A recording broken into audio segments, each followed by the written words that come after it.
இப்போ பெரும்பாலான மக்கள் புத்தகம் படிப்பதில்லை. அப்போ புத்தகம் படிக்கிறது ஏன் படிக்கிறதில்லைன்னா, அது ரொம்ப உயர்வான ஒரு நடைமுறை. இந்த இயந்திர அறிவியல் உலகில் உயர்வான நடைமுறை. ஏன்னா இந்த இயந்திர அறிவியல் உலகம் உருவானதுக்கே புத்தகங்கள் தான் காரணம். இந்த இயந்திர அறிவியல் உலகத்தில் அது ஒரு உயர்வான நடைமுறை. புத்தகம் படித்து தானே இதெல்லாம் உருவாக்குறாங்க. இப்போ டாக்டர், இன்ஜினியர்ஸ், விஞ்ஞானிகள், தொழில்நுட்ப வல்லுநர்கள் புத்தகம் படிக்காமல் எப்படி வருவாங்க? பள்ளிக்கூடத்தில் போய் படித்து அதுக்கப்புறம் தான் இந்த மாதிரியான உலகத்தை நம்ம உருவாக்குறோம். அப்படி தானே? அப்போது புத்தகம் படிக்கிறதே உயர்வான விஷயம். புத்தகம் கண்டிப்பாக படித்தே ஆகணும். இந்த உலகம் உருவாக்கப்பட்ட, இந்த ரோடு போடப்பட்டதற்கு, காரில் போகிறீங்க, டூ வீலரில் போகிறீங்க, எல்லாம் புத்தகம் படித்தவங்க தான் உருவாக்குறாங்க. புத்தகத்தை பள்ளிக்கூடத்தில் புத்தகத்தை படித்தவங்க. அப்போ ஆனால் அப்படி இருக்கும்போது நம்ம புத்தகமே படிக்காமல் இருந்தால் எப்படி? அது ஒரு உயர்வான நடைமுறை. ஆனால் அந்த மக்கள் புத்தகம் படிக்கிறதில்ல. அதனால் நம்ம ஒரு இப்போ கவிதை புத்தகம் படிக்கிறதில்ல. ஒரு மேம்பட்ட நவீன ஓவியத்தை பற்றின அறிவு கிடையாது. ஓவியத்தை பற்றின ஒரு தேடல் இல்லை. இந்த மாதிரி ஒரு ஆழமான ஒரு தேடல் இல்லாமல் மக்கள் என்ன பண்ணுறாங்க? ஆழத்துக்கு போகிறதுக்கு பயந்துக்கிட்டு மேலோட்டமாக மிதந்துக்கிட்டு அவங்க ஒரு காரியகரத்தனமாக வாழ்ந்துட்டு போயிடலாம். நாம் எதுக்கு இதெல்லாம் தெரிஞ்சுக்கணும்? புத்தகமாக அது எதுக்கு போட்டு படிச்சுக்கிட்டு? ஆனால் அந்த புத்தகத்தை படித்ததுனால தான் நீ இந்த உலகத்தில் வீடு கட்டுறேன். ஆனால் வீடு கட்டணும்னு ஆசைப்படுறேன். அந்த வீடு கட்டுற இன்ஜினியர் யார்? இந்த சிமெண்டெல்லாம் யார்? சிமெண்ட் எப்படி தயாரிக்கப்படுகிறது? எல்லாம் புத்தகம் படித்தவங்களால் வந்தது. புத்தகம் படித்ததுனால தான் இந்த உலகமே உருவாக்கப்பட்டது. அப்படி இருக்கும்போது நீ புத்தகமே படிக்கிற வழக்கமே உனக்கு இல்லை அப்படின்னா, அப்போது இதை என்ன பண்ணணும் அப்படின்னா, அரசாங்கம் தான் புத்தகம் படிப்பதை மக்களுக்கு கட்டாயப்படுத்த வேண்டும். மக்கள் அப்படி தான் இருப்பாங்க. குழந்தைங்க அப்படி தான் இருக்கும். அப்பா அம்மா அந்த குழந்தைகளை நல்வழிப்படுத்துறது இல்லைல்ல, நல்வழிப்படுத்துவாங்கள்ல. அது மாதிரி இந்த மக்கள் இப்படி தான் இருப்பாங்க, குழந்தைங்களை போல். அப்போது அவங்க பாட்டுக்கு ஒரு திசையில் திருப்பி கொண்டு போயிட்டே இருப்பாங்க. தப்பான திசையை நோக்கி போவாங்க. அவங்கள நம்ம என்ன குறை சொல்ல முடியும்னு பெற்றவங்க சும்மா இருப்பாங்களா? அது தப்பு, அங்கே போகக்கூடாது, இது தப்பு, இங்கே போகக்கூடாதுன்னு சொல்லணும். ஒரு அரசாங்கம் அப்போ என்ன பண்ணணும்? அரசாங்கம்னா அந்த மக்கள் நல்லா நல்வழிப்படுத்தணும். இந்த மக்கள் தானாகவே நல்ல வழியை நோக்கி போக மாட்டாங்க. அப்போ இந்த மக்களை எப்படி நல்வழிப்படுத்துறது அப்படின்னா, நூலகங்களை ஏற்படுத்தணும். அது மாதிரி ஏன் மக்கள் புத்தகம் படிக்க மாட்டேங்கிறாங்க, வாசிக்கிற பழக்கம் மக்களுக்கு ஏன் இல்லை, அதை தெரிஞ்சுக்கிட்டு அதுக்கு எது தடையாக இருக்குது தெரிஞ்சுக்கிட்டு, இப்போ இந்த ஆஸ்திரேலியாவில் ஒரு கட்டுப்பாடு போடுறாங்க. 16 வயசுக்கு உட்பட்டவங்க செல்ஃபோன் பயன்படுத்துவதற்கு தடை அப்படின்றாங்க. ஏன்னா படிக்க மாட்டேன்றாங்க அப்படின்னு சொல்லிட்டு. அந்த மாதிரி ஒரு அரசாங்கம் ஒரு தனிப்பட்ட வாழ்க்கையில் ஒரு நுழையணும். மூக்கு நீட்டினா தான் அந்த அளவுக்கு ஒரு அப்பா அம்மா பண்ண மாட்டாங்களா? நான் செல்ஃபோன் தரமாட்டேன், நீ படி, ஒரு வாரத்துக்கு இப்போ பரீட்சை வருது, நான் செல்ஃபோனே தரமாட்டேன்னு சொல்லி அப்பா அம்மா சொல்லுவாங்கள்ல. செல்ஃபோனே பார்க்கக்கூடாது அப்படி சொல்லுவாங்க தானே? அதே மாதிரி தான் இந்த அரசாங்கமும் என்ன பண்ணணும்? பெற்றோர்களை போல் இருக்கணும். ஒரு அரசாங்கம் பெற்றோர்களை போல் இருந்துட்டு எந்தெந்த வழிகளில் அந்த மக்கள் இந்த புத்தகத்தை படிக்காமல் இருக்காங்க. ஏன்னா புத்தகம் படித்து தான் ஆகணும். புத்தகம் படித்ததுனால தான் இந்த உலகம் உருவாக்கப்பட்டது. பள்ளிக்கூடங்களில் படித்து, கல்லூரியில் படித்து, அப்படி இந்த உலகத்தை உருவாக்கிட்டு நீ புத்தகம் படிக்காமல் இருக்கன்னா அது ஒரு காரியகாரத்தனம் தானே? புத்தகம் படிக்காமலே வாழ்ந்துட்டு போயிடலாம். சோம்பேறித்தனம் தானே? கஷ்டப்படணும். இந்த உலகத்தில் கஷ்டப்பட்டு தான் வாழணும். கஷ்டப்பட்டு தான் இந்த உலகத்தை உருவாக்கியிருக்காங்க. இந்த உலகத்தில் நீ லேசாக இருந்துட்டு போயிட முடியாது. புத்தகம் படிக்கிறத கட்டாயப்படுத்தணும். அப்போ என்ன பண்ணணும்னா, ஒவ்வொரு தெருவுலையும் நூலகம் இருக்கணும். அப்புறம் கண்டிப்பாக எல்லாரும் புத்தகம் படிக்கிறது மட்டும் கிடையாது, புத்தகம் எழுதணும். கண்டிப்பாக எல்லாரும் வருடத்திற்கு ஒரு புத்தகம், 100 பக்கங்கள் கொண்ட ஒரு புத்தகம், அது கவிதை புத்தகமாக இருக்கலாம், கட்டுரை புத்தகமாக இருக்கலாம், 100 பக்கம் கொண்ட புத்தகம். எல்லாரும் எப்படிப்பா புத்தகம் எழுத முடியும்? தினம் ஒரு பக்கம் எழுது. ஒரு வருஷத்துக்கு 365 நாள். நான் 100 பக்கம் தான் போட சொல்கிறேன்.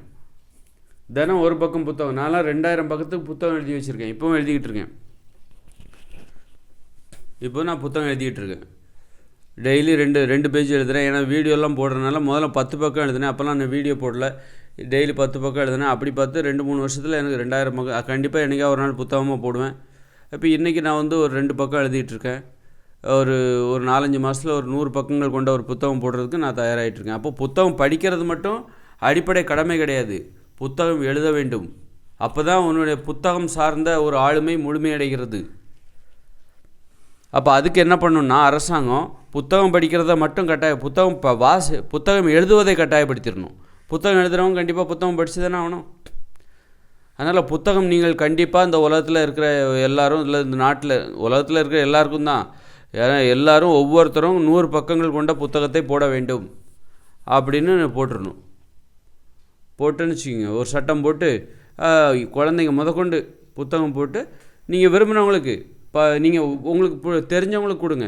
100 பிரதி அதில் 100 புத்தகம் 500 புத்தகம் போடணுங்கிற வருஷத்துக்கு ஒரு புத்தகம். அப்படி பார்த்தா 20 வருஷத்தில் நீங்கள் 20 வருஷம் ஒரு 20 வயசு பையன் ஒரு 2 வயசுலேருந்து 2 வயசில் கூட அவன் கிறுக்கின ஓவியங்களை ஃபோட்டோ எடுத்து புத்தகம் போடணும். அதில் வந்து ஓவியங்கள் இருக்கலாம், கவிதை இருக்கலாம், அவன் எழுதுகிற கதைகள் இருக்கலாம். ஒரு 3 வயசில் அப்படின்னா ஒரு 25 வயசு பையன் 25 வருஷத்தில் ஒரு 20 புத்தகமாக போட்டிருப்பான், 20 புத்தகம் போட்டிருப்பான். 50 வயசு மதிக்கத்தக்க ஒருவர் 50 புத்தகம் போட்டிருப்பார் வருஷத்தில். அவருக்கு அதில் ஆர்வம் அதிகமாக இன்னும் புத்தகங்கள் போடலாம், தெரிஞ்சவங்களுக்கு கொடுக்கலாம். வாசிக்கிற பழக்கத்துக்கு ரொம்ப முக்கியத்துவம் கொடுக்கணும். இப்போ நீங்கள் வெறுமனே டிவி பார்க்குற பழக்கத்துக்கு தான் அதிக முக்கியத்துவம். மொபைல் ஃபோன் பார்க்குற பழக்கம் பழசை மறந்துடுறோம். நீ என்ன தான் மொபைல் ஃபோன் பார்த்தாலும் மொபைல் ஃபோனே அது பார்த்திங்கன்னா புத்தகம் படித்தவங்களால தான் உருவாக்கப்படுது. இன்றைக்கி மேம்பட்ட விஷயங்களை மக்கள் தேட மாட்டேன்றாங்க, மலிவான விஷயத்தை நோக்கி தான் போகிறாங்க. ஒரு நல்ல விஷயத்த வீடியோவில் சொன்னால் கூட, புத்தகத்தில் சொன்னால் கூட புத்தகத்தை படிக்கவே மாட்டேன்றாங்க பெரும்பாலான மக்கள். அப்போ அவங்களுக்கு எவ்வளோ கஷ்டமாக இருக்கும். நல்ல விஷயம் அங்கே இருக்குது, அங்கே தான் இருக்குது நல்ல விஷயமே. கஷ்டமான விஷயந்தான் நல்ல விஷயமா இருக்கும். அப்போ இந்த மலிவான வீடியோ போடுறவங்களுக்கெல்லாம் தடை போடணும். அதே மாதிரி புத்தகம் போடுறத கட்டாயப்படுத்தணும். வருஷத்துக்கு ஒரு புத்தகம் கண்டிப்பாக போடணும் அப்படின்னு போட்டு, அப்புறம் வந்து நூலகம் எங்கேயே இருக்கக்கூடாது. 50 அதாவது ஒரு 50 ஆண்களுக்கு பெண்களுக்கு ஒரு 100 பேருக்கு ஒரு நூலகம் அப்படிங்கிற மாதிரி சின்ன சின்ன நூலகமாக ஒவ்வொரு வீட்லேயும் நூலகம் இருக்கணும். முதல்ல அதை வந்து போய் உறுதிப்படுத்தணும். ஒவ்வொரு வீட்டில் நூலகம் இருக்கா போய் பாருங்கள் அப்படின்னு சொல்லி ஒவ்வொருத்தருக்கும் நூலகம் இருக்கணும். பொதுவான நூலகம்லாம் இருக்கக்கூடாது. ஏன்னா ஒவ்வொருத்தருக்கும் தனித்தனி விருப்பம் இருக்குது. அப்போ பொதுவான நூலகம்லாம் அங்கே வைக்கக்கூடாது. அப்புறம் அவர் புத்தகத்தை இவர் எடுத்துகிட்டு போயிடுவார், இவர் புத்தகத்தை அவர் எடுத்துகிட்டு போயிடுவார். அந்த மாதிரிலாம் பிரச்சனை இருக்கும். வீட்டுக்குள்ளேயே சண்டை வந்துடும். அப்பாவோட புத்தகத்தை மகன் எடுத்து வேறு யாருக்கா கொடுத்துருவாப்புல, அந்த மாதிரிலாம் இருக்குல்ல. அதனால் ஒவ்வொருத்தருக்கும் வீட்டில் ஒரு தனி செல்ஃப், ஒரு 100 புத்தகமாவது 100 புத்தகங்கள் கொண்ட ஒரு நூலகம் ஒவ்வொருவருக்கும் வீட்டில் தனியாக இருக்கணும். அது மாதிரி ஒரு செய்தித்தாள் கண்டிப்பாக வாங்கப்பட வேண்டும், ஒரு நாளிதழ் கண்டிப்பாக வாங்கப்பட வேண்டும். அப்புறம் வந்து மருத்துவம் சார்ந்த ஒரு வார இதழோ மாத இதழோ கண்டிப்பாக வர வைக்கப்பட வேண்டும்.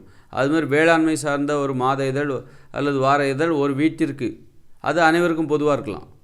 ஆனால் தனித்தனி புத்தகங்கள் வந்து தனித்தனி நூலகம் இருக்கணும். ஆனால் இந்த நியூஸ் பேப்பர் அது வந்து எல்லாத்துக்கும் ஒரு குடும்பத்துக்கு ஒன்று. அது மாதிரி வந்து இப்போ ஒரு வார இதழ், மருத்துவம் சார்ந்த வார இதழ், ஒரு வேளாண்மை சார்ந்த வார இதழ், இதெல்லாம் வந்து ஒவ்வொரு வீட்லேயும் ஒன்று இருக்கணும். அப்புறம் விளையாட்டு சார்ந்த வார இதழ், இப்படி அடிப்படையான சில கட்டாயப்படுத்தணும், கட்டாயம் வர வைக்கப்படணும். அப்போ அது சார்ந்த வேலைவாய்ப்பு ஆகுதா? வீட்டுக்கு ஒருத்தர் பத்திரிக்கை வாங்கினா நாளிதழ் வாங்கணும்னு அரசாங்கம் கட்டாயப்படுத்தும் போது அப்போ அந்த பத்திரிகை துறை வந்து வளர்ச்சி அடைதா? அது சார்ந்த வேலைவாய்ப்புகள் அதிகமாகுதா? மக்களுக்கு வாசிக்கிற பழக்கம் கட்டாயப்படுத்தப்படுதா? எதையாவது படிப்பாங்கள்ல. அப்போ படிக்காமல் இருக்கிறதுக்கு என்ன தடை? அதெல்லாம் வந்து நீங்கள் கண்ட்ரோல் பண்ணணும். இந்த மொபைல் ஃபோனுக்கு ஏகப்பட்ட மொபைல் ஃபோனில் மலிவான விஷயங்கள்லாம் இருக்குல்ல. சும்மா பொம்பளைங்கள்லாம் ஆம்பளைங்க சேர்ந்து எதையாவது லூசுத்தனமாக கேவலமாக வீடியோ போட்டு மக்களுடைய நேரத்தை வீணடிக்கிறாங்க, பொண்ணான நேரத்தை வீணடிக்கிறாங்க. நம்ம எவ்வளோ பெரிய இக்கட்டான நிலைமையில் இருக்கோம். 2040 அப்புறம் என்ன நடக்க போகுது? 2040 அப்புறம் இந்த இயந்திர அறிவியலுமே ஃபெயிலியர் ஆகுது. அப்போ அது சார்ந்த ஒரு விஷயத்தை நான் சொல்லிகிட்டு இருக்கேன். ஆனால் இது பற்றி மக்களுக்கு அதை பார்க்குறது கூட விருப்பம் இல்லைன்னா அப்போ அவங்க வேற ஒரு விஷயம் அவங்கள வந்து கவனம் திருப்புது. அப்போ இது மட்டும் இல்லை, நல்ல விஷயம் இந்த மொபைல் ஃபோன்லேயும் சரி டிவிலையும் சரி நல்ல விஷயம் நிறைய இருக்குது. அதுமாதிரி புத்தகங்கள் நல்ல விஷயம் நிறைய இருக்குது. வாசிக்கிற பழக்கம் இல்லை, வாசிக்கிற பழக்கம் இருந்தால் தான் இந்த உலகத்தில் நம்ம முகம் பார்த்து நிறைய பேர் பேச முடியும்.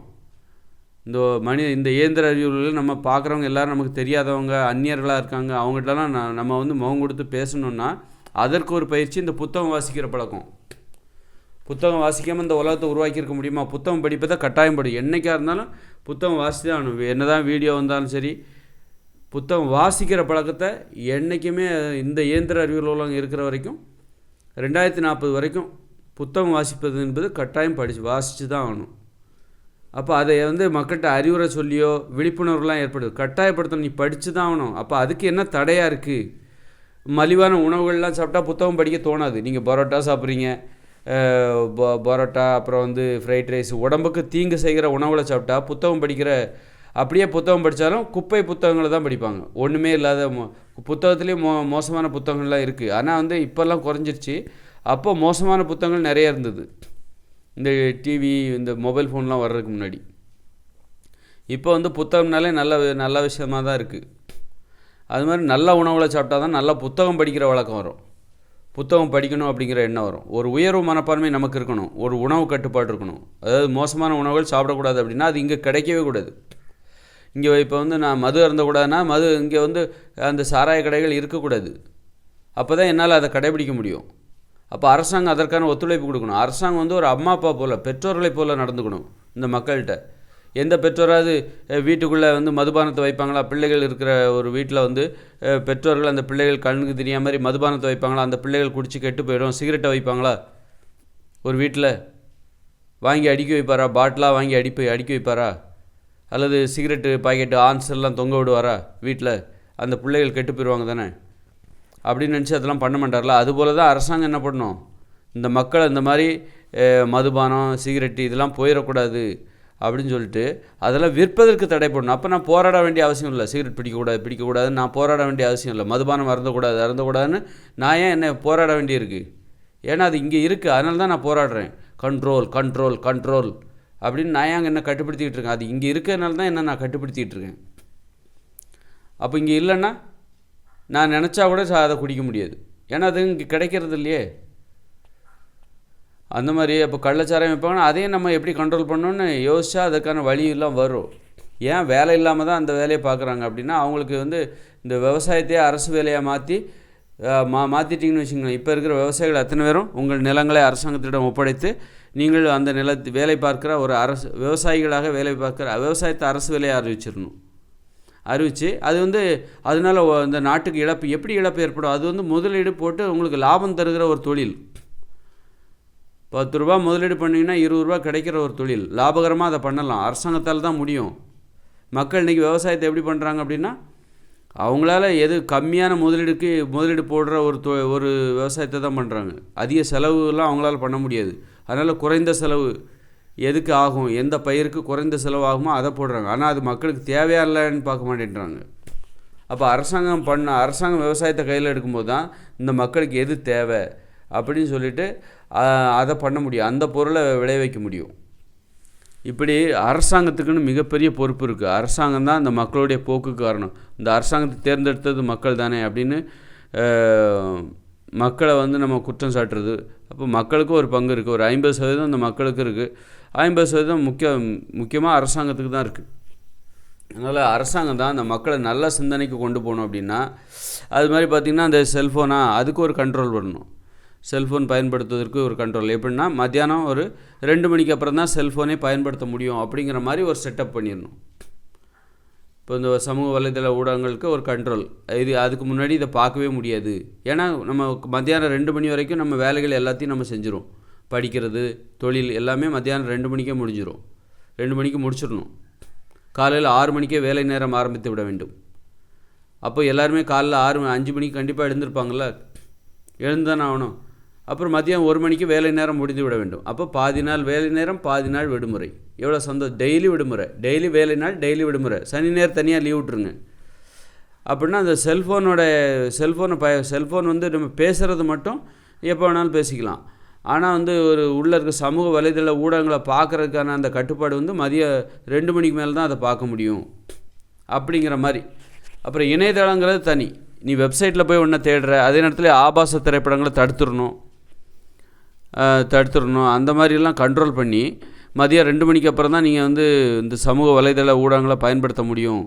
அந்த மாதிரி ஒரு கட்டுப்பாடு வச்சுட்டோன்னு வச்சுக்கோங்க. மக்கள் வந்து வேறு வழி இல்லை, நல்ல விஷயத்தை தான் தேடி ஆகணும். இங்கே கெட்ட விஷயம் அவ்வளோ ஈஸியாக கிடைக்கவே கிடைக்காது அப்படின்னு சொல்லி நல்ல விஷயத்த மட்டுமே மக்கள்கிட்ட கொடுக்கணும். அப்போ தான் நல்ல தேடல் இருக்கும். நம்ம அதான் சொல்கிறோம்ல, நம்ம எந்த இடத்துல இருக்கோம்னு நினச்சிக்கோங்க.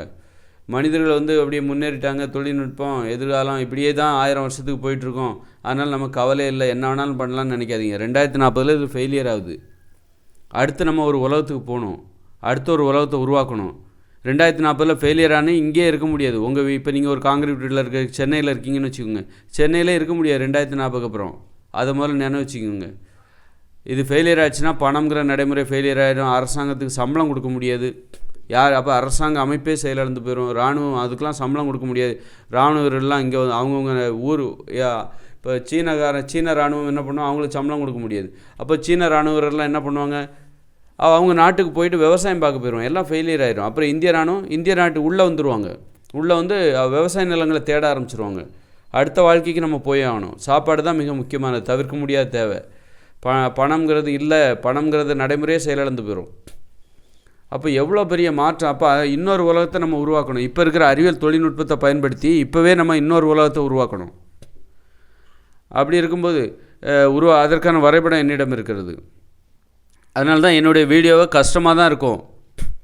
இப்போ நான் வந்து காலையில் 4 மணிக்கு எழுந்திரிச்சு நான் இந்த வீடியோ போடுறேன். 4 மணிக்கு, இன்னும் 3 மணிக்கே நான் எழுந்திருக்கணும். அப்போ தான் ஒரு 2 மணிக்கே எழுந்து ஒரு 1 மணி நேரம் தயாராகணும், குளிக்கணும். அப்போ தான் வந்து வீடியோ போடுறதுக்கான ஒரு மனநிலை நல்லா ஃப்ரெஷ்ஷாக இருக்கும். உடற்பயிற்சி பண்ணிவிட்டு தான் அந்த வீடியோ போடணும். என்னுடைய கடமையை நான் செய்கிறேன். பார்க்குறாங்களோ இல்லையோ, வீடியோ பார்க்குறாங்களா இல்லையோ, நம்ம கடமையை நம்ம செஞ்சிடணும். செய்ய வேண்டிய நேரத்தில் செஞ்சிடணும். மக்களுக்கு ஒருவேளை அது தேவைப்படுற நேரத்தில் கிடைக்கலாம்ல. அதுக்கு நம்ம ஐயோ அன்னைக்கு பார்க்கலையே மக்கள், அதனால் நான் வீடியோ போடாமல் விட்டுட்டேன்னு வச்சுக்கோங்க.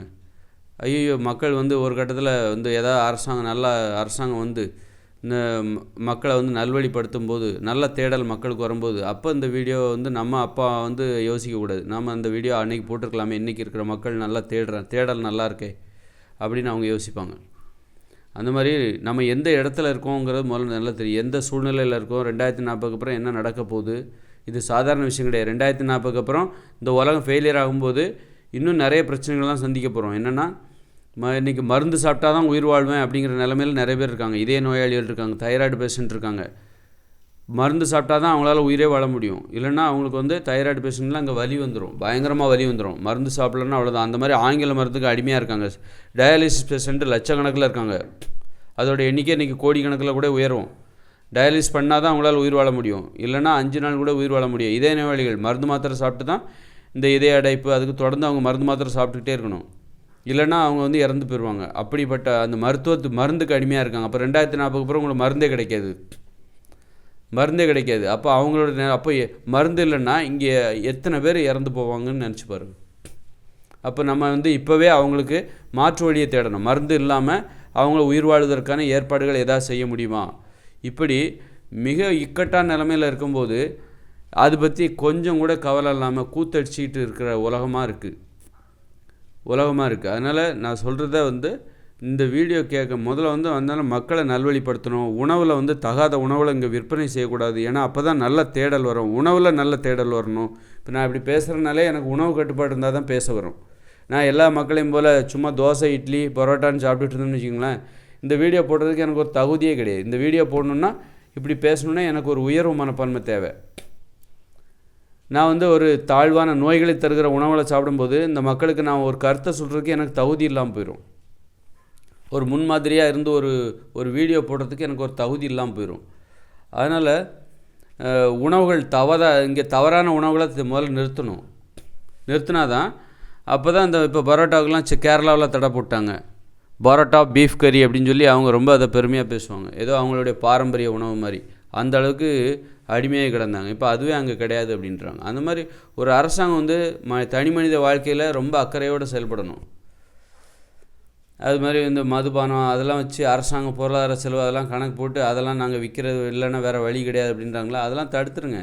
உடம்பு கேடு விளைக்கிற மதுபானத்தை தடை அப்படின்ட்டு நல்ல ஒயின் இயற்கையான மதுபானத்தை விற்பனை பண்ணுங்கள். பழங்கள்லேருந்து எந்தவித கேடும் செய்யாத, உடலுக்கு நன்மை செய்கிற, மென்மையான போதை தருகிற ஒரு மதுபானம் பெண்களும் குடிக்கணும். பெண்கள் குடித்தா அது ஒன்றும் தப்பு இல்லைன்னு பெண்களும் நினைக்கணும், ஆண்களும் நினைக்கணும். அந்த மாதிரியான மதுபானத்துக்கு அனுமதி கொடுக்கணும். அதாவது இயற்கை மதுபானம், அதிக போதையை தரக்கூடாது, மென்மையான போதையை மட்டும்தான் அது தரணும். அது உடம்புக்கும் கேடு இருக்கக்கூடாது. பெண்களும் குடிக்கலாம், அதனால் எந்த தப்பு இல்லை. குடிக்கிறத வந்து அதை மதுபானம் அருந்துவது ஒரு தவறான ஒரு விஷயமாக அதை பார்க்கப்படக்கூடாது. அது தவறான விஷயமே கிடையாது, நல்லது தான் அப்படிங்கிற மாதிரி இருக்கணும். ஒரு குடும்பத்தோடே அதை குடிக்கலாம். அந்த மாதிரி ஒயின்லாம் வந்து குடும்பத்தோடே குடிக்கலாம். மென்மையான போதை, அவ்வளோதான். அந்த மாதிரி ஒரு மாற்றங்களை ஏற்படுத்தி மக்களை நல்வழிப்படுத்தணும். அப்படி படுத்த வேண்டிய கட்டாயம் இருக்குது. இல்லைன்னா நாம் இந்த மாதிரி கூத்தடிச்சிட்டு கிடந்தோம்னா, இந்த மாதிரி ஏனோதானோன்னு வாழ்ந்தோம், அக்கறையே இல்லாமல், எதிர்காலத்தை பற்றின கவலையே இல்லாமல், ஒரு நல்ல விஷயம், நல்ல கருத்துக்கள் எங்கே இருக்குது அது பற்றின தேடலே இல்லாமல், நல்ல கருத்துக்களுக்கு வரவேற்பு கொடுக்காம நாம் பாட்டுக்கு மெத்தனமாக இருந்தோம் அப்படின்னா என்ன நடக்கும்? 2040 ஃபெயிலியர் ஆகும்போது துண்டை காணும் துணியை காணும்னு சமவெளியை நோக்கி ஓடுவாங்க. இப்போ சென்னையில் இருக்கீங்கன்னு வச்சுக்கோங்களேன், நீங்கள் சென்னையிலேயோ கோயம்புத்தூர்லேயோ திருச்சியிலே இருக்கீங்க. மக்கள் நெருக்கடி, ஒரே காங்கிரீட் கட்டடம், அதுக்கிடையில் ஒரு வீட்டில் நீங்கள் இருக்கீங்க. 2040 ஃபெயிலியர் ஆகும்போது அங்கேயே இருக்க முடியாது. ஏன்னா 2040 அப்புறம் அந்த உலகம் முழுக்க எல்லோரும் விவசாயம் தான் பார்ப்பாங்க. அப்போ நீங்கள் உங்கள் வீட்டில் இருக்கீங்க அப்படின்னா விவசாயம் பார்க்குறதுக்கு நிலம் வேணும். உங்கள் பக்கத்தில் இருக்குமா, சுற்றி முற்றி பார்த்தா ஒரே காங்கிரீட் வீடு, அதில் எங்கே உங்களுக்கு சமவெளி கிடைக்குது? அதெல்லாம் இடிக்க முடியுமா? இடிக்கிறதுக்கான தொழில்நுட்பம் நீங்கள் 2040 அப்புறம் உங்களுக்கு கிடையாது. இப்போ இருக்குது 2040. அதெல்லாம் இடிக்கணும்னா இடித்து சமவெளியாக மாற்றி அதில் நீங்கள் விவசாயம் பண்ணுறது ரொம்ப கஷ்டம். நம்ம இது போலவே மெத்தனமாக இருந்தோம் அப்படின்னா அப்போ 2040 அப்புறம் என்ன ஆகும் அப்படின்னா மக்கள் சமவெளியை நோக்கி ஓடுவாங்க. நீங்கள் சென்னையில் இருக்கலாம், பெரிய வீட்டில் இருக்கலாம், பெரிய கோடீஸ்வரர்லாம் சென்னையில் இருக்காங்க. அவங்கெல்லாம் என்ன பண்ணுவாங்க? எல்லோரும் சென்னை 2040 அப்புறம் யாரும் கோடீஸ்வரர் ஏழைலாம் கிடையாது, எல்லோரும் ஒன்று தான், சமத்துவம் வந்துடும். பணம் தான் உங்களை ஏழை கோடீஸ்வரர்னு ஆக்குது. இந்த இயந்திர அறிவியல் தொழில்நுட்பம் செயலிழந்துடும், மின்சாரம் படிப்படியாக செயலிழந்துடும், பணம் என்பது செயலிழந்து விடும். அப்புறம் எல்லோரும் விவசாயம் தான் பார்க்கணும். அப்படி இருக்கும்போது கோடீஸ்வரர்கள், பெரிய உலக நடிகர்கள், உலகமாக நடிகர்கள்லாம் இருக்காங்களே, நிறைய கோடிக்கணக்கில் சம்பாதிச்சு, அவங்கெல்லாம் யாரும் சரி, அவங்க உலகத்தில் எங்கே இருந்தாலும் சரி எல்லோரும் விவசாயம் தான் பார்க்க போகிறாங்க. சமவெளியை நோக்கி ஓடுவாங்க. அவங்களுக்கு பெரிய பங்களா இருக்கும், ஆனால் அதை சுற்றி விவசாய நிலம் எதுவுமே இருக்குது, எல்லாமே காங்கிரீட் கட்டடமாக இருக்கும். இப்போ பம்பாயில் இப்போ அம்பானியோட வீடு இருக்குன்னு வச்சுக்கோங்க. அவர் 100 கோடியில் வீடு கட்டியிருக்காரு, 1000 கோடியில் வீடு கட்டியிருக்காருன்னு வச்சுக்கோங்க. அவர் என்ன பண்ணுவார்? அந்த வீட்டை விட்டுட்டு சுற்றி முற்றி அவரும் விவசாயம் தான் பார்க்க போகணும். அவர் சுற்றி முற்றி பார்ப்பார், ஒரே காங்கிரீட் வீடாக இருக்கும். அங்கே விவசாயம் பார்ப்போம், எங்கே விவசாயம் நல்லா இருக்கோ அங்கே நோக்கி போவார். ஆனால் அவங்கெல்லாம் பணக்காரங்க. ஏன்னா இப்போ இருக்கிற பணத்தை வச்சு ஒரு எப்படியா முயற்சி பண்ணி ஒரு எங்கேயாவது சமவெளியில் இருக்கிற இடத்துல போய் இன்னொரு வீடு கட்டி சுற்றி விவசாய நிலம் போய் விவசாயம் பார்க்குற மாதிரி குடும்பத்தோடு விவசாயம் பார்க்க ஆரம்பிச்சிருவாங்க. அப்படி பணக்காரங்கள்லாம் கூட தப்பிச்சிருவாங்க. இந்த மாதிரி நம்மளை மாதிரி ஏழைகள் எளியவர்கள் இருக்காங்க பாருங்கள், அவங்க சமவெளியை நோக்கி ஓடுவாங்க. அவங்களுக்கு அன்னைக்கு தொழில்நுட்பமும் கிடைக்காது, சிமெண்ட்டு கிடைக்காது, இதெல்லாம் கிடைக்காது. ஆனால் பணக்காரங்க அதை எதையாவது சாதிச்சிருவாங்க. சாதித்து ஒரு வீட்டை கட்டி செட்டில் ஆகிடுவாங்க. இயற்கையோடு இணைந்த மனித வாழ்க்கைக்குள்ளே அவங்க ஒரு காங்கிரீட் வீடை கட்டி ஒரு 100 வருஷத்துக்கு எந்த பிரச்சனையும் இல்லாத மாதிரி. அதுக்கப்புறம் வீடு கட்ட முடியாது. காங்கிரீட், சிமெண்ட்டு, ஜல்லி இதெல்லாம் கிடைக்காது, காங்கிரீட் கம்பியெல்லாம் கிடைக்காது. கடைசி கட்டத்தில் அவங்க கூட தப்பிச்சிருவாங்க, சேஃபாக இருப்பாங்க ஒரு 100 வருஷத்துக்கு. ஆனால் இந்த மாதிரி நம்மள மிடில் கிளாஸ் எளிமையானவங்க என்ன பண்ணுவாங்கனாக்கா, அவங்களால இன்னொரு அவங்க இப்போ நீங்கள் மதுரையில் இருக்கீங்க, ஒரு மிடில் கிளாஸ் அப்படின்னு வச்சுக்கோங்க, நடுத்தர குடும்பத்தை சேர்ந்தவர். அப்படிங்கும்போது அந்த மதுரையில் இருக்கீங்க, சென்னையில் இருக்கீங்க, இப்போ சமவெளி தான் உங்களுக்கு தேவை, ஒரு விவசாய நிலம் தேவை. எல்லாமே ஃபெயிலியர் ஆகி போச்சு. எல்லாம் வீட்டில் எல்லா தொழிற்சாலையும் நின்று போயிடும், அலுவலகம் நின்று போயிடும், அரசாங்க அமைப்பு செயலிழந்து போயிடும், சம்பளம் கொடுக்க முடியாது. அப்போ என்ன பண்ணுங்க, எல்லோரும் போயிட்டு எல்லோரும் சமவெளியை நோக்கி. மிடில் கிளாஸில் என்ன பண்ணுவாங்க, ஏழைகள் என்ன பண்ணுவாங்க, எங்கேயாவது விவசாய நிலம் கிடைக்காதா சண்டை போடுவாங்க. இது ஏன் நிலம், இது எனக்கு உனக்கு, எங்கள் வீட்டில் 10 பேர் இருக்காங்க, எனக்கு வேணும் உனக்கு வேணும்னு சண்டை போடுவாங்க. சண்டை போடும்போது அங்கே போய் உங்களால் ஒரு குடிசை தான் கட்டிக்கணும். ஏன்னா காங்கிரீட், ஜல்லி எதுவுமே கிடைக்காது, சிமெண்ட் எதுவுமே கிடைக்காது, வேலை செய்கிறதுக்கும் ஆள் வரமாட்டாங்க. அவங்களுக்கு நீங்கள் என்ன கொடுப்பீங்க? சம்பளமாக, பணமாக கொடுப்பீங்க? பணம் தான் செயலிழந்து போச்சு, ஃபெயிலியர் ஆகிப்போச்சு. அப்போ இப்படிப்பட்ட நிலைமை வரப்போகுது. அதுக்கு தான் என்கிட்ட வரைபடம் இருக்குது. இது நடக்க போகிறது தான், அதை நீ தலைகளனாலும் மாற்ற முடியாது. இந்த உலகம் ஃபெயிலியர் ஆயிடுச்சு. இந்த உலகம் ஃபெயிலியர் ஆகிடுச்சு, அது தெரியாமல் நம்ம வாழ்ந்துட்டுருக்கோம். இப்போ என்கிட்ட ஃபெயிலியர் ஆகிடுச்சு. இந்த உலகம் ஃபெயிலியருங்கிறது என்னது? இப்போ ஒரு சாதி அழிஞ்சு போச்சுன்னா என்னது? எனக்குள்ளே இருக்கிற சாதி அழிஞ்சு போச்சு. என்கிட்ட சாதி இருந்தது, என்கிட்ட மத நம்பிக்கை இருந்தது, இப்போ எனக்கு இல்லை. அப்படின்னா என்ன அர்த்தம்? எனக்குள்ளே இருக்கிற மத நம்பிக்கை, எனக்குள்ளே இருக்கிற சாதி நம்பிக்கையை நான் அழிச்சிட்டேன். அது மாதிரி இந்த இயந்திர அறிவியல் உலகம் தான் மனிதர்களுக்கு நல்லது செய்யும் அப்படிங்கிற நம்பிக்கை எல்லாருக்கும் இருக்குதுல்ல. சாதி தான் நல்லதுன்னு எல்லாருக்கும் எப்படி ஒரு நம்பிக்கை இருக்கோ, அந்த நம்பிக்கை எப்படி எனக்கிட்ட இல்லையோ, அது மாதிரி இயந்திர அறிவியல் உலகம் தான் மனிதர்கள் முன்னேறிய பகுத்தறிவு வளர்ந்துட்டாங்க, 6 அறிவு படித்தவர்கள் பெரிய சாதிச்சிட்டாங்க, இந்த இயந்திர அறிவியல் உலகம் தான் மனிதர்களுக்கு ஏற்றது அப்படின்னு ஒரு நம்பிக்கை வச்சுருக்காங்கல்ல. படிச்சுட்டாங்க, முன்னே இப்படி தான் போய்கிட்டே இருக்கும், 1000 வருஷத்துக்கு இப்படி தான் போயிட்டுருக்கோம், இன்னும் எப்படியெல்லாம் டெக்னாலஜி வரப்போகுது அப்படி நீங்கள் நம்பிட்டு இருக்கீங்களா? அந்த நம்பிக்கை இப்போ எனக்கு கிடையாது. இப்போ எனக்கு இந்த உலகம் ஃபெயிலியர் ஆக போகுதுன்னு தெரிஞ்சு போச்சு. ஏன் ஃபெயிலியர் ஆகணும்? இது மனிதர்களுக்கு நல்லது பண்ணாது, கேடு தான், அழிவை நோக்கி தான் நம்ம போயிட்டுருக்கோம் அப்படின்னு சொல்லி இது ஒரு மூட நம்பிக்கை. இந்த உலகத்தின் மீது இந்த உலகத்தில் இயந்திர அறிவியல் உலகில் வாழ்வதே ஒரு மூட நம்பிக்கை, சாதி மதம் போல் மூட நம்பிக்கை. பாதுகாப்பான மகிழ்ச்சியான வாழ்க்கை இது கிடையாது. உறவுகளோட, சொந்த பந்தத்தோட, கூட்டு குடும்பம், காதல், நட்பு, ஆடல், பாடல், இயற்கையோடு இணைஞ்சி வாழும்போது தான் நல்ல உணவுகள் கிடைக்கும்.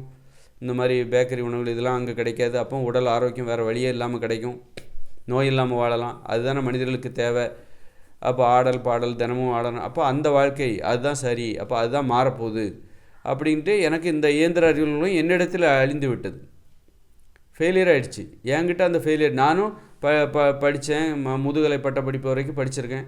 அப்படின்னா என்ன, இந்த இயந்திர அறிவியல் உலகம் மேலே எனக்கு நம்பிக்கை இருக்க போய் தான் படித்தேன். படித்து அவ்வளோ படித்து கூட இப்போ எனக்கு அது ஃபெயிலியர் ஆகிடுச்சு. இன்னொன்று இப்போ ஃபெயிலியர் ஆனதுக்கு இன்னொன்று காரணம் என்னென்னா, இப்போ மனம்ங்கிறது உங்களுக்கு வந்து எண்ணங்கள் கனவுகள் நினைவுகள் வந்துக்கிட்டே இருக்குது, அப்படி தானே? எனக்கு அப்படி வர்றதில்லை. எனக்கும் அப்படி தான் வந்துகிட்டு இருந்தது. எப்படி எனக்கு சாதி மத நம்பிக்கை உங்களை போல் எனக்கும் இருந்ததோ இப்போ எனக்கு இல்லையோ, அதுபோல் உங்கள் மனசு எப்படி தொடர்ந்து செயல்பட்டு கொண்டே இருக்குதுல்ல, அது மாதிரி என் மனசும் தொடர்ந்து எண்ணங்கள் கனவுகள் வந்துக்கிட்டே இருக்கும், ஓய்வு இல்லாமல் வந்துக்கிட்டே இருந்தது. 2006க்கு முன்னாடி வரைக்கும் எண்ணங்கள் கனவுகள் யோசனைகள் வந்துக்கிட்டே இருக்கும், விடாத ஓய்வு இல்லாமல் வந்துக்கிட்டே இருக்கும். அதை நிறுத்துறதுக்காக தானே தியானம்லாம் பண்ணுறாங்க. அப்போ நான் வந்து எனக்குள்ள ஒரு சில கேள்விகளை கேட்டேன். இந்த ஆராய்ச்சி இந்த மாதிரி பேசுகிறேன் பாருங்கள், எவ்வளோ விஷயங்களை பேசுகிறேன். அது அப்போல்லாம் இன்னும் தீவிரமாக இருக்கும் ஆராய்ச்சி. ஒரு இளமையான காலம் அது, கோபம் ரத்தம் சூடாக இருக்கும், அவ்வளோ கோபம், அவ்வளோ ஆராய்ச்சி. அப்படி இருக்கும்போது சில கேள்விகள் கேட்டப்போ அந்த கேள்விகள் வந்து மனசில் அமைதி ஏற்பட்டுச்சு. எப்படின்னா இடைவெளி ஏற்பட்டுச்சு. தொடர்ந்து வந்துக்கிட்டு இருக்கிற எண்ணங்கள் கனவுகள் யோசனைகள், அதில் ஒரு இடைவெளி, டக்குன்னு எண்ணங்கள் ஆஃப் ஆகிடுச்சு. அதாவது ஒரு இடைவெளி, ஸோ மொத்தமாக ஆஃப் ஆகிடுச்சின்னு நான் சொல்ல, ஒரு இடைவெளி விழுந்தது. தொடர்ந்து தான் வந்துக்கிட்டே இருக்கும், அது நிறுத்தவே முடியாது. நிறுத்துறதுக்காக தான் தியானம் இருக்குது அப்படின்னு நம்ம சொன்னோம். தியானம் பண்ணாமல் சுயநனவில் ஒரு நடைப்பயிற்சி செய்துக்கிட்டு இருந்தேன். காலையில் அதிகாலையில் கிண்டியில், நான் அப்புறம் வேளச்சேரியில் இருந்தேன். வேளச்சேரிலேருந்து கிண்டி நோக்கி நடந்து வந்துட்டு இருந்தேன். நடந்து வந்துட்டு நடைப்பயிற்சி அந்த மெயின் ரோடு இருக்குல்ல, அந்த அப்படி பாரிஸ் போகிற ரோடு, தாம்பரத்துலேருந்து அந்த ரோட்டுக்கு வந்து வேளச்சேரிலேருந்து இங்கே நடந்தே வந்துட்டு இருந்தேன். அவ்வளோ தூரம் நடந்தே வந்துட்டு இருக்கும்போது அப்போ தான் எனக்கு அந்த 2006 நடந்தது. 2006 அந்த தொடர்ந்து வந்துக்கிட்டு இருக்கிற அந்த எண்ணங்களில் ஒரு இடைவெளி ஏற்பட்டுச்சு, ஒரு இடைவெளி.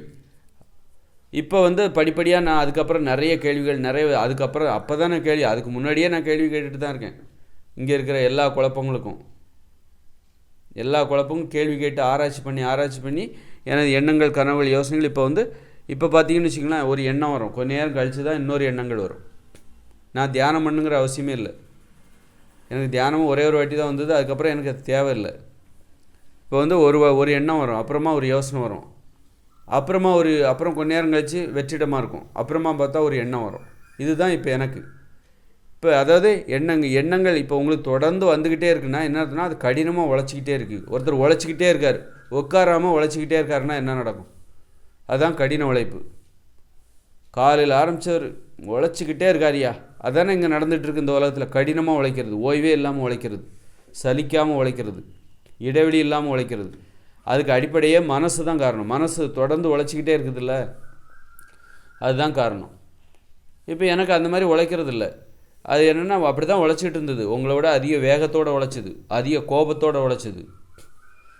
அப்போ எந்த அளவுக்கு உச்சக்கட்ட கோபம் அதுவாக தான் இருக்கும். இந்த அளவுக்கு எனக்கு ஒரு மாற்றம் ஏற்படுவதற்கு, மாற்றத்தை சந்திக்க வேண்டிய நிர்பந்தத்தை அழுத்தத்தை உணர்கிற அளவுக்கு எனக்கு அப்படி அவ்வளோ வேகமாக ஓடிக்கிட்டு இருந்தது. நான் கேட்ட கேள்வியில் ஸ்டாப் ஆகிடுச்சு. தேவையில்லாத சிந்தனைகள்லாம் ஏன் வருது, தேவையில்லாத எண்ணங்கள். அப்போ தேவையில்லாத செயல்கள்லேருந்து நான் என்ன விடுவிக்கிறேன்? தேவையில்லாத செயல்பாடுகளை செய்யாமல் இருந்தேன்னு வச்சுக்கோங்க, எண்ணங்கள்லேயே மாற்றம் ஏற்படும். வாழ்க்கை எளிமையாக மாறுதில்ல. எல்லாத்தையும் செய்கிற ஒருத்தர் இதெல்லாம் தேவையில்லைப்பா அப்படின்னு இருக்கும்போது ஒரு வாழ்க்கை எளிமையாக மாறுதில்ல. அதுபோல் மனசில் அப்போது மனிதர்கள் வந்து நிறைய தேவையில்லாத செயல்கள் செய்கிறாங்க. அப்போ தேவையில்லாத எண்ணங்கள் வருது. தேவையில்லாத செயல்களை தவிர்க்கும்போது தேவையில்லாத எண்ணங்களும் வராது, தேவையில்லாத சிந்தனைகளும் வராது. அப்படி எதையெல்லாம் தவிர்க்கலாம் அப்படின்னு பார்க்கும்போது அப்போ அதுக்கு என்ன தேவை? மூட நம்பிக்கைகள் இருக்கக்கூடாது. மூட நம்பிக்கைகள் அத்தனையும் தேவையில்லாததாக தான் இருக்கும். உங்கள் எண்ணங்களில் மத சிந்தனை, சாதி சிந்தனை, இப்படி தேவையில்லாத நிறைய இருக்குது. அப்போ சாதி தேவையில்லை, மதம் தேவையில்லை, ஆடம்பரமாக வாழணுங்கிற அவசியம் தேவையில்லை, இப்படி தேவையில்லைன்னு எல்லாத்தையும் டெலீட் பண்ணும்போது, குப்பையில் போடும்போது, அப்போது ஒரு வீட்டில் வந்து நீங்கள் சுத்தம் பண்ணுறீங்க, தேவையில்லாதெல்லாம் தூக்கி குப்பையில் போடுறீங்க. கடைசியில் பார்த்தா வீடு சுத்தமாக இருக்குது, தேவையானது மட்டும் அங்கே இருக்குது. அது மாதிரி தான் எல்லாத்தையும் சேர்த்து மனிதர்கள் வச்சுக்கிட்டே இருக்காங்க. இப்போ நான் என்ன பண்ணேன், தேவையில்லாத இந்த வாழ்க்கையில் எதெல்லாம் தேவையில்லைன்னு இந்த உணவுகளில் எது தேவையில்லை அப்படி பார்த்தா இங்கே இருக்கிற பெரும்பாலான உணவு தேவையில்லாத உணவாக இருக்குது. அதுதான் மனிதர்கள் சாப்பிட்றாங்க. நான் அதுலேருந்துலாம் விடுபட்டு இன்றைக்கி எனக்கு தேவையான உணவு எது? காய்கறிகள், கீரைகள், கிழங்குகள், பழங்கள், பயிர் வகைகள், பருப்புகள், கடலைகள், காளான், இலைத்தலைகள். இதுதான் மனிதர்களுக்கு தேவையான உணவு. மற்ற மாமிசம், மீன், முட்டை, தயிர், மோர், பால், வெண்ணெய், நெய், இட்லி, பூரி, பொங்கல், தோசை, பிரியாணி எல்லாம் தேவையில்லாதது. அப்போ அப்போ வந்து உங்களுக்கு வந்து இப்போ நீங்கள் அதை சாப்பிட்றீங்கன்னா உங்களுக்கு பிரியாணி சாப்பிடணுன்னு ஆசை இருக்கும். ஏன்னா அது தேவையில்லாத அப்போ தேவையில்லாத எண்ணங்கள் உங்களுக்கு வருதா? பிரியாணிங்கிறது வந்து ஒரு தேவையில்லாத உணவு. நான் சாப்பிட்றதில்ல, எனக்கு அந்த ஆசை வர்றதில்ல, அந்த எண்ணங்களும் வர்றதில்ல. ஆனால் உங்களுக்கு வரும். ஏன்னா நீங்கள் அதை சாப்பிட்றீங்க, அதனால் அந்த பிரியாணியை சாப்பிடணுங்கிற ஆசை, எண்ணங்கள், சிந்தனை வரும். நாளைக்கு பிரியாணி செய்யலாம், எங்கே போய் சாப்பிடலாம், அந்த யோசனைலாம் வருதா? எனக்கு அது வர்றதில்லை. ஏன்னா நான் அதை தவிர்த்து விட்டேன். இப்படி தான் எண்ணங்களில் வந்து அமைதியையும் இடைவெளியும் ஏற்படுது. நம்ம தேவையில்லாத செயல்கள் செய்யும்போது தேவையில்லாத எண்ணங்கள் தேவையில்லாத வரத்தான் செய்யும். இதெல்லாம் தேவையில்லைன்னு நிறுத்தும்போது அப்புறம் அந்த எண்ணங்கள் வரவே வராது. இப்படி தான் மனசு வந்து எளிமையாக மாற்றப்பட்டு விட்டது. இப்போ எனக்கு ஒரு யோசனை வருது, இப்படி நான் ரொம்ப தேவை எது தேவையில்லை எது தேவை அப்படின்னு பார்த்து கடைசியில் பார்த்தா இதுதான் தேவை, இவ்வளோ விஷயம் தேவையில்லை. மூட நம்பிக்கைகள் நிறைய இருக்குது. மதம், சாதி, அப்புறம் நோய்களை தருகிற உணவுகள், நோய்கள், அப்புறம் வந்து ஆபத்தை ஏற்படுத்துகிற செயல்கள், தொழில்கள், இது எல்லாமே தேவையில்லை. அப்படிங்கும்போது அது சார்ந்த சிந்தனைங்கிறது வந்து எனக்கு இப்போ இல்லை. அந்த சிந்தனைங்கிறது எனக்கு இப்போ இல்லை. தேவையான சிந்தனை மட்டும்தான் வருது. இப்போ வந்து ஒருத்தர் வந்து கார் ஓட்டுறாரு, லாரி ஓட்டுறாருன்னு வச்சுக்கோங்க. அப்போ அது சம்மந்தமாக யோசிப்பார். லாரி எடுக்கணும், சரக்கு எடுக்கணும், சீக்கிரம் போய் ஓனர்கிட்ட போடணும், அப்புறம் அது சம்மந்தமாகவே யோசிப்பார்ல. அது தேவையில்லைன்றேன். ஏன்னா ஆபத்தான தொழில் லாரி ஓட்டுறதும் சரி, அது மாதிரி நிறைய தொழில், எல்லா தொழிலுமே ஆபத்தான தொழில். அப்போ அது அப்போ ஆக்சிடெண்ட் ஆகும். அப்போ அந்த மாதிரி கடினமான முரட்டுத்தனமான தொழில் செய்யக்கூடாது. மனிதர்கள் இதெல்லாம் பண்ணக்கூடாது. கார் ஓட்டக்கூடாது, பஸ் ஓட்டக்கூடாது, விமானம் ஓட்டக்கூடாது, தொழிற்சாலை, இதெல்லாம் தேவையில்லை. இது எல்லாமே கேடு நிறைந்தது, ஆபத்து நிறைந்தது. மனிதர்கள் அப்போ ஆக்சிடெண்ட் வரும்போது 10 லட்சம் பேர் உலகத்தில் சாகுறாங்கல்ல. அப்போ இது தேவையில்லை தானே. அப்படிங்கும்போது அந்த எண்ணங்களே வராது. அது சார்ந்த எண்ணங்கள், லாரி ஓட்டுறது, எப்படி ஓட்டணும், டயர் என்னாச்சு போய் பார்க்கணும், அப்படி இப்படின்னு யோசனைகள் வரதான் செய்யும். அந்த யோசனைகளே இப்போ வராது. அது தேவையில்லைங்கும்போது தேவையில்லைன்னு உணரணும். உணர்ந்து என்ன மாதிரி வரும்போது இப்போ எனக்கு அந்த யோசனைகள் வராது, எனக்கு அந்த கவலைகளும் இருக்காது. அப்போ அப்படி தான் வந்து ஒரு மனசு எப்படி அமைதியாக, நான் என்னுடைய நிலையை சொல்வதற்கு பல முயற்சி பண்ணுறேன். ஆனால் அதை வந்து நான் தான் முழுமையாக உணர முடியும். ஆனால் நீங்கள் அதை பற்றி யோசிக்கணும். இப்போ வந்து நான் என்ன சொல்கிறேன் சுவாரஸ்யமாக இல்லை அப்படின்னு ஒதுக்கக்கூடிய விஷயம் கிடையாது. ஒரு மருந்து கசப்பாக தான் இருக்கும், ஆனால் சாப்பிட்டு தானே ஆகணும். நோய் குணமாகனா சாப்பிட்டு தானே ஆகணும். அதுபோல் என்னுடைய வீடியோ கேட்குறதுக்கு சுவாரஸ்யமாக இருக்காது, இல்லாமல் போகலாம். அதனால் நீங்கள் அதை புறக்கணிக்க முடியாது. அதனால் என்னத்தை தான் இவர் சொல்லியிருப்பார் அப்படின்னு ஆராய்ஞ்சு பார்க்க வேண்டிய ஒரு வீடியோ தான் அது. நான் சொல்கிற கருத்துக்கள் என்ன தான் சொல்லியிருப்பார் இவர், என்ன தான் சொல்கிறார் இவர், அதை போய் அந்த அளவுக்கு உத்து கவனிக்க வேண்டிய ஒரு முக்கியமான வீடியோ தான் இது. உலகத்தில் மிக முக்கியமான வீடியோக்கள் என்னுடைய வீடியோக்கள் தான் அப்படின்னு நான் சொல்லுவேன்.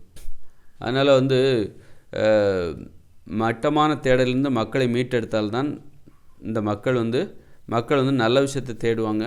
புத்தகம்லாம் இந்த இயந்திர அறிவியலாம் இருக்கிற வரைக்கும் புத்தகம்லாம் படிக்கணும், அதை கட்டாயப்படுத்தணும். நல்ல விஷயத்தை கூட சட்டம் போட்டு கட்டாயப்படுத்தினா தான் இந்த மக்கள் அதை கடைபிடிப்பாங்களே தவிர அறிவுரை சொல்லி விழிப்புணர்வுலாம் ஏற்படுத்தினா வேலைக்கே ஆகாது. நிறைய நம்மலாம் புத்தகம் படிக்காமல் இருக்கிறதுக்கு என்ன காரணம்? பள்ளிக்கூட பசங்க புத்தகம் படிக்காமல் இருக்க என்ன காரணம்? தாய்மொழியில் புத்தகம் இல்லை, அதனால் புத்தகம் படிக்கலை. அப்புறம் இந்த மனிதர்கள் அதுதான் வந்து புத்தகத்தின் மீது படிக்கும்போதே நமக்கு வெறுப்பு வந்தது காரணம். நாம் அதிக புத்தகம் இப்போ வெளிநாட்டில் பார்த்திங்கன்னா அமெரிக்காவிலலாம் ஒரு புத்தகம் வெளியிட்டாங்கனால அவ்வளோ விற்பனை ஆகுது. புத்தகம் படிக்கிறது ஒரு நாகரிகமாக, ஒரு பெருமையான விஷயமாக அங்கே பார்க்கப்படுகிறது. அவங்களாம் தாய்மொழியில் கல்வி கற்றவர்கள். அப்போ சின்ன வயசுலேயே படிக்கும்போதே புத்தகத்தை நேசிக்க பழகிட்டாங்க. நம்மலாம் வெறுக்க பழகிறோம். அந்நிய மொழியில் கல்வி கற்று நம்மலாம் புத்தகத்தை வெறுக்க பழகிறோம். அவங்க தாய்மொழியில் கல்வி கற்று புத்தகத்தை நேசிக்க பழகிவிட்டார்கள். புத்தகம் அவர்களுக்கு பிடித்து, அதனால தான் கடைசி வரைக்கும் புத்தகம் படிச்சுட்டு என்ன தான் தொழில்நுட்பம் முன்னேறினாலும் வாசித்தல் பயிற்சி அவங்ககிட்ட இருந்துக்கிட்டே இருக்குது. நம்மக்கிட்ட இல்லைங்கிற காரணம் தாய்மொழியில் கல்வி இல்லை என்பதற்காக சிறு வயதிலேயே நமக்கு புத்தகத்தின் மீது வெறுப்பு வந்து விட்டது. அந்த வெறுப்பு தான் பின்னாடியிலும் தொடர்கிறது. புத்தகம் படிக்காதனால்தான் இந்தியாவில் இவ்வளோ மூட நம்பிக்கை. இது புத்தகம் படிக்கிறனால தான் இந்தியாவில் நிறைய படிப்பறிவிலே ஏற்றத்தாழ்வு. கையெழுத்து போட தெரியாதவங்களே கோடிக்கணக்கில் இருக்காங்க. அப்புறம் கையெழுத்து மட்டுமே போட தெரிந்தவர்கள் கோடிக்கணக்கில் இருக்காங்க. அப்புறமா எழுத்து கூட்டி கஷ்டப்பட்டு வாசிக்க தெரிஞ்சவங்க பல கோடி பேர் இருக்காங்க. அதையும் தாண்டி சரளமாக வாசிக்கிறவங்க மிச்சம் மீதி கிட்டத்தட்ட ஒரு 50% பேர் தான் அல்லது 60% பேர் தான் இந்த இந்தியாவில் சரளமாக வாசிக்க தெரிஞ்சவங்களாக இருக்காங்க. புரியுதுங்களா? அதனால் இப்படிப்பட்ட நிலைமைக்கெல்லாம் என்ன காரணம்? நம்மெல்லாம் வந்து அந்நிய மொழியை தூக்கி பிடிச்சது தான். ஆங்கிலத்தை வாயை பொளந்து வியந்து பார்த்தது தான் காரணம். தாய்மொழியை கேவலமாக நினச்சது தான் காரணம். அதனால் வந்து தாய்மொழியில் கல்வி கற்றால் மட்டும்தான் இங்கே நல்ல ஒரு தேடல் என்பது கிடைக்கும். ஒரு ஜப்பானை போல், சைனாவை போல், ஒரு இங்கிலாந்து, ஃப்ரான்ஸை போல் ஒழுக்கமாக. ஃப்ரான்ஸ் எப்படின்னு சொல்ல முடியாது, ஆனால் சில நிறைய நாடுகள் ஒழுக்கமாக இருக்காங்க, அமைதியாக இருக்காங்க, கட்டுப்பாடாக இருக்காங்க. ஜப்பான், சைனாலாம் போய் பாருங்கள், அவ்வளோ கட்டுப்பாடு, ஒழுக்கம். அங்கெல்லாம் நோய்களே கிடையாது, வயசானவங்க ரொம்ப அதிகம், கடைசி வரைக்கும் வாழ்கிறாங்க, ஆயுட்காலம் அதிகம் அவங்களுக்கு. அதனால் அதை பார்த்து நமக்கு நல்ல விஷயம் இந்த உலகத்தில் எங்கே எவ்வளோ இருக்கும், ஆனால் அதெல்லாம் நம்ம தேட மாட்டோம், அதெல்லாம் நம்மளுக்கு உரைக்காது. நம்ம எங்கே மோசமான விஷயம் இருக்குது, எங்கே யார் என்ன சீரழிகிறாங்க அதை பார்த்து சந்தோஷப்படுற மனிதர்கள் அழிவை நோக்கி போகும்போது இங்கே இருக்கிற மக்களுடைய வாழ்க்கை மோசமாயிடுச்சா, அப்போது நல்லா இல்லையா, உடனே அவங்க ஏதாவது மோசமான விஷயத்தை பார்த்து சந்தோஷப்படுறாங்க. காரணம் அவங்க வாழ்க்கை மோசமாக இருக்குது, அதான் மோசமான விஷயத்தை தேடி போகிறாங்க. யாராவது ஒரு மோசமான விஷயத்தை காட்டுறாங்க, அதை பார்த்து சந்தோஷப்படுறாங்க. யாராவது இவங்க அழிவை நோக்கி போகிறாங்க அப்படின்னா அதை பார்த்து சந்தோஷப்படுறாங்க, ஏன்னா இவங்களும் அழிவை நோக்கி போகிறாங்க. அந்த மாதிரி ஆயிடுச்சு மனிதருடைய மனப்பான்மை.